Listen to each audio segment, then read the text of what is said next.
Okay, this is a fucking joke. I didn't want to come back to this whole SteamBox thing, but the more I read into it, the more I find this to be, well, outright stupid.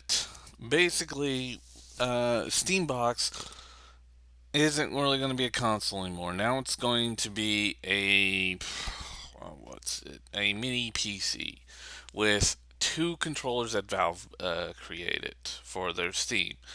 And I look at this as just outright, what the fuck?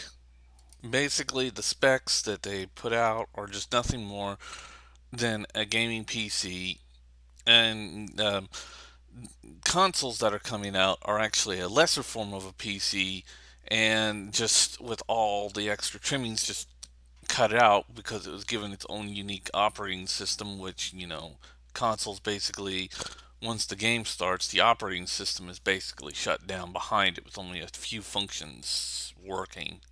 That's why consoles don't need as much RAM as PCs do, as well as handhelds like the iOS and Nintendo 3DS and Android and yeah, Microsoft Windows Phone and that travesty known as PS Vita.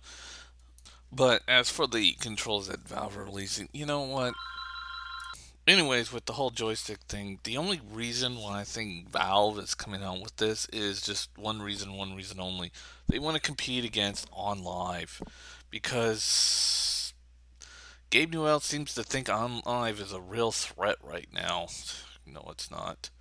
Well, there is another reason why I think they're doing this, but right now, well, two reasons, but one main reason is that they want to compete against OnLive because they consider them a threat.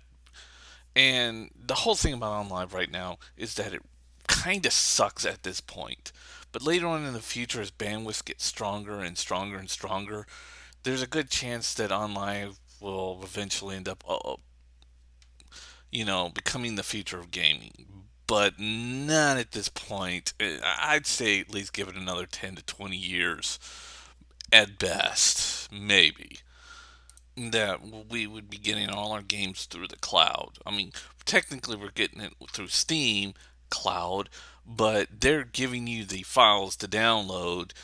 But in the future, it'll just be, hey, go to our service.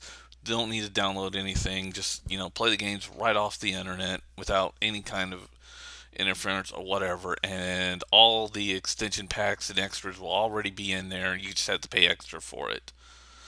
Kind of does sound like a gold mine, but right now it's the bandwidth is just not there for everybody in the U.S. to really take a hold of. In fact, there are some areas that don't even have DSL or dial-up or any kind of internet. And then there's the Amish. That was a bad joke. I apologize. But the other reason is, and if you haven't heard, Windows 8, the ARM edition, won't allow you to install anything that wasn't approved through the Windows shop. And Mac is allowing you right now to select things from either saying you can only download and install applications from the Mac Store or from the Mac Store that had certifications, or the last option, just install whatever you want. And I think Valve is feeling very threatened by these two because it seems like Microsoft and Apple are both making a clear decision to wipe Steam out, to wipe them out. And I think Valve's approach on this is wrong. I mean, first of all, their machines won't be getting the latest updates. And if, like, Windows 9 has a complete lockout, I'm just saying if, this is an example, but if it has a complete lockout, and I know all the Windows fanboys are going, that's never going to happen. I'm not listening. La, la, la, la, la, la, la. Yeah, right, whatever. But, anyways, if it does have a complete lockout, and that means that Steam is no longer able to work on Windows, that means that Steam will have to, uh, have a Windows operating system that hasn't been updated and won't be updated for a long, long, long time. Of course, I think they would have to end up switching to Linux. And it's that's not really a bright idea. And like I said, this whole, oh, we'll come up with the specs and the controllers, but you'll come out with the devices. Oh, that's a bad idea too. Other companies did this too. The CDI was developed by about 4 or 5 different companies, and that thing had like 12 different models, as well as the 3DO. There's different models all over the 3DO. That's why there's no consecutive pictures of the 3DO, because there are different models of the 3DO and the CDI. And there's one type of CDI that was modeled down to like a console version, but even that was a piece of shit. And then you got the Viz, or the Teddy Information System, whatever, which ran Windows 3.1, which became the predecessor to Xbox, and it was created by Radio Shack. It didn't sell worth shit. And basically, they weren't trying to sell it as a console. They were trying to sell it as a big freaking DVD-like system, which was a big face plant for everybody and wondering what the fuck they were thinking. And of course, these consoles were about 600, 500, well, mostly 600. Then you got the Apple Pippin, who basically let Bandai make their console for them. Big mistake there. And all they essentially did was just shrink down a Mac, which some people say became the predecessor to Xbox. I think differently on that one.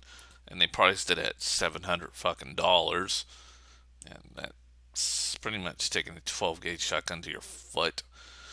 And of course, I don't know what Bandai was thinking. I mean, they've never even liked or even worked with the Apple, so yeah, it just didn't work out. So yeah, the SteamBox will ultimately be a failure in the end and an embarrassment for Valve. If they really, really want to make sure that their Steam is secured, the only way they can do it is to invent their own gaming console with their own controllers. But this is not going to do it. It's ultimately a failure, and it's not going to be part of the gaming console generations or anything like that. It's just going to be laughed out by everybody. I understand why their fears are doing it. It makes sense, but it's just not. This is just not the right approach. That's it. Goodbye.